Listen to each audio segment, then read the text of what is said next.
शेती माझी प्रयोगशाळा या यूट्यूब चॅनलमध्ये मी आपलं स्वागत करतो. या चॅनलवर आपण नवीन असाल तर या चॅनलला सबस्क्राईब करा. या चॅनलचे नवनवीन व्हिडिओ पाहण्यासाठी बेल आयकॉन नक्की दाबा. आपणास व्हिडिओ आवडल्यास लाईक आणि शेअर अवश्य करा. नमस्कार, मी डॉक्टर मच्छिंद्र बांगर महाराष्ट्रातील हवामान परिस्थिती संदर्भात ताजा अंदाज देणार आहे. आपण बंगालच्या उपसागरामध्ये फेंगल चक्रीवादळ तयार झाल्याचं स्पष्ट बघतो. उत्तर भारतामध्ये एकापाठी एक WD येत आहेत. तेलंगणा, कर्नाटक, केरळ, तामिळनाडू आणि आंध्र प्रदेश जवळपास ओरिसापर्यंत मोठ्या प्रमाणात पावसाला अनुकूल अशा प्रकारचं वातावरण तयार होतं आहे. कारण या वादळाची द्रोणीय स्थिती या राज्यांवर पोहोचली आहे. तर महाराष्ट्रात अजून ढगाळ परिस्थिती थोडी दक्षिणी भागातून निर्माण होऊ शकते आज, परंतु लगेचच या वादळाचा महाराष्ट्रावर कोणताही परिणाम होणार नाही.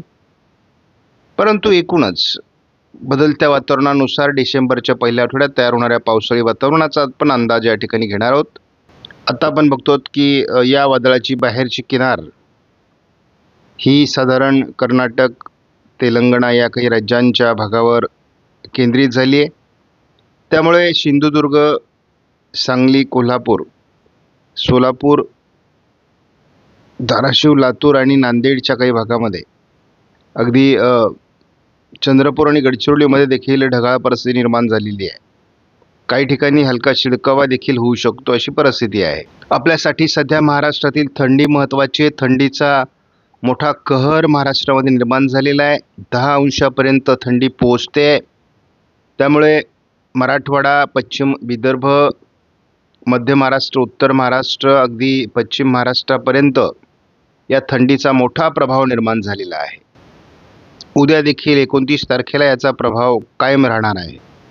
30 तारखेपर्यंत थंडीची लाट महाराष्ट्रात कायम राहण्याची शक्यता आहे. थंडीच्या लाटेचा प्रभाव महाराष्ट्रातून 1 तारखेला दक्षिणेकडून कमी व्हायला सुरुवात होईल. मात्र मध्य महाराष्ट्र, उत्तर महाराष्ट्रात थंडी कायम असेल. सामान्य थंडीकडे वाटचाल साधारण आपली 2 तारखेला होणार आहे. आपण बघतो 3 तारखेला महाराष्ट्रातील थंडी सामान्य स्थितीला जाईल. परंतु एकूणच हे जे घडतं, जेव्हा थंडी कमी होते तेव्हा पावसाळी वातावरण तयार होतं किंवा पावसाळी वातावरण तयार झाल्यास थंडी कमी होते. हे समीकरण महत्त्वाचं आहे. ते शेतकऱ्याने लक्षात ठेवलं पाहिजे. आणि पुढे जवळपास म्हणजे आपण बघतो की 3 तारखेपासून तर 7 तारखेपर्यंत महाराष्ट्रात थंडीची लाट असणार नाही. परंतु उत्तर भारतात, पूर्व भारतामध्ये, मध्य भारतामध्ये आणि पश्चिम भारतामध्ये देखील थंडीची लाट मोठ्या प्रमाणात राहणार आहे. GFS मॉडेलने दाखवलेल्या परिस्थितीनुसार सध्या वादळाची परिस्थिती आहे. बंगालचा उपसागर बऱ्याच प्रमाणात या वादळाने व्यापला आहे. भूभागावर मात्र अजून त्याचा प्रभाव सुरू झालेला नाही. मात्र उद्या भूभागाच्या दिशेने हे वादळी परिस्थिती सरकण्याची शक्यता आहे. काही अंशाने तामिळनाडू, कर्नाटक आणि केरळच्या काही भागातून हे अरबी समुद्राकडे सरकण्याची शक्यता आहे. वादळाचा मुख्य अंश हा दक्षिण भारतावरून अरबी समुद्रात सरकतोय. GFS मॉडेलने तरी महाराष्ट्रात 2 तारखेपर्यंत पावसाळी अंदाज दिलेला नाही. 3 तारखेला देखील महाराष्ट्रात पावसाचा अंदाज GFS मॉडेलने दिलेला. 4 तारखेला थोडी ढगाळ परिस्थिती मराठवाड्याच्या दक्षिणी भागात दाखवली असली तरी पावसाळी अंदाज GFS मॉडेल देत नाही. थोडी ढगाळ परिस्थिती मराठवाडा, दक्षिण विदर्भ, पश्चिम महाराष्ट्र, दक्षिण कोकण असं दाखवली जाते. ती ढगाळ परिस्थिती GFS मॉडेलने साधारण 6 तारखेला दाखवली आहे. मात्र सिंधुदुर्ग जिल्ह्यामध्ये पावसाळी अंदाज आहे. साधारण महाराष्ट्राच्या दक्षिणी भागात थोडं ढगाळ वातावरण GFS मॉडेल दाखवत आहे. परंतु फार पावसाळी वातावरण महाराष्ट्रात GFS मॉडेलने तरी 7 तारखेपर्यंत दाखवलेलं नाही. सध्या वादळाचा मोठा प्रभाव बंगालच्या उपसागरात तयार झालेला आहे आणि आता अपेक्षित आहे की भारतीय भूभागावर त्याचा परिणाम होणं शक्य आहे की नाही ते पण बघूयात. 29 तारखेला हे वातावरण दक्षिण भारताकडे सरकणं अपेक्षित आहे. ECMWF मॉडेलने तामिळनाडू, आंध्र प्रदेश, केरळ, कर्नाटकच्या काही भागात पावसाळी वातावरण 30 तारखेला वाढण्याचा अंदाज दिला आहे. 1 तारखेला देखील दक्षिणेतील अनेक राज्यांमध्ये पावसाळी प्रभाव वाढणं अपेक्षित आहे. 2 तारखेपासून महाराष्ट्रात ढगाळ परिस्थिती काही भागात वाढू शकते, खास करून दक्षिणेकडून. आणि जी वादळी प्रभाव आहे तो हलक्या स्वरूपामध्ये, कमी दाबाच्या स्वरूपामध्ये केरळ कर्नाटकच्या किनारपट्टी भागाकडे अरबी समुद्रात सरकण्याचा अंदाज आहे. ECMWF मॉडेलनुसार मोठी ढगाळ परिस्थिती महाराष्ट्रामध्ये 3 तारखेला असण्याची शक्यता आहे. 4 तारखेला देखील महाराष्ट्रात ढगाळ परिस्थिती राहील. 4 तारखेपर्यंत गारपिटीचा अंदाज महाराष्ट्रात नाही. कमी दाबाचं वातावरण हे अरबी समुद्रात निघून जात आहे. बंगालच्या उपसागरातील वातावरण संपतंय. महाराष्ट्रात 5 तारखेला केवळ ढगाळ परिस्थिती, हलका शिडकावा असल्यामुळे फार गारपिटीची शक्यता महाराष्ट्रात नाही. 6 तारखेला देखील विरळ गारपीट, तुरळक अशा प्रकारची गारपीट महाराष्ट्रामध्ये आणि हलक्या स्वरूपाचा पाऊस हा मराठवाडा, पश्चिम विदर्भ, पश्चिम महाराष्ट्र, कोकण असं राहू शकतं असा अंदाज आहे. 7 तारखेला थोडी ढगाळ परिस्थिती राहील, परंतु फार मोठं पावसाळी वातावरण तयार होणार नाही. तरी असं असलं तरी भरणीचा पाऊस काही भागात होऊ शकतो असा अंदाज आहे. आपण धावत्या स्वरूपामध्ये वादळाचा अंदाज बघणार आहोत. कशा पद्धतीने वादळाचा पुढचा प्रवास होणार आहे. 28 तारखेला हे वादळ श्रीलंका आणि चेन्नईच्या आजूबाजूनेच आहे.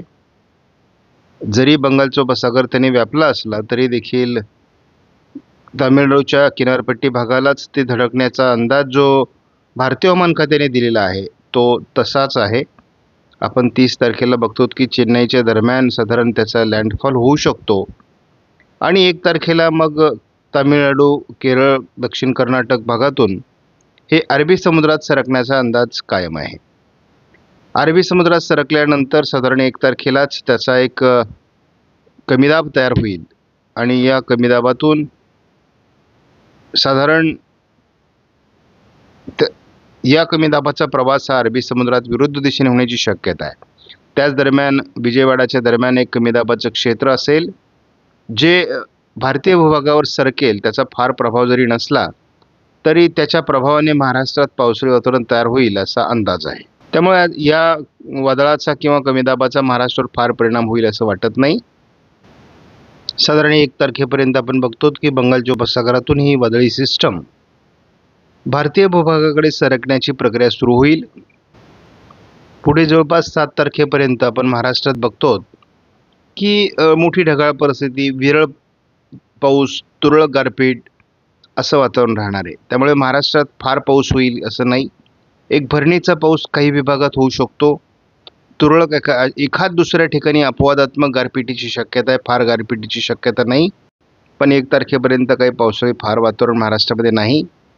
2 तारखेला मात्र महाराष्ट्राच्या बऱ्याच भागात अतिशय ढगाळ परिस्थिती आपल्याला बघायला मिळणार आहे आणि यामध्ये आपल्याला गारपिटीचा अंदाज महत्त्वाचा आहे. कारण सध्या तूर काढणीसाठी काही भागात आलेली आहे, काही भागात कांद्याची काढणी चालू आहे.